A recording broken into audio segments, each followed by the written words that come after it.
આજે જે ગણેશ ગોંડલ છે આનો નાર્કોનો ટેસ્ટ હતો અને નાર્કોનો જે ટેસ્ટ છે આની આખી પ્રક્રિયા 8 તારીખથી 13 તારીખ સુધીનો જે ટાઈમ હતો અને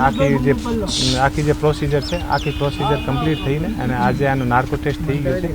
હવે 1-2 દિવસમાં આની આખી જે રિપોર્ટ તૈયાર થઈ જશે અને આ રિપોર્ટ જે તૈયાર થશે આ માનનીય હાઈકોર્ટ જે ગુજરાત હાઈકોર્ટ છે આના અંદર મૂકવામાં આવશે. એક FSL जो ऑफिसर હોય છે આના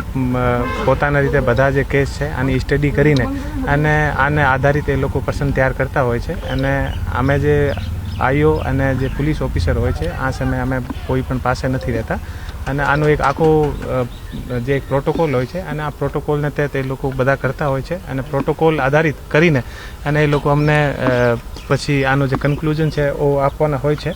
અને આ કન્ક્લુઝન આધારિત અમે લોકો હાઈકોર્ટમાં રિપોર્ટ કરીએ. અમે કોઈ પણ જગ્યા હાજર નથી અને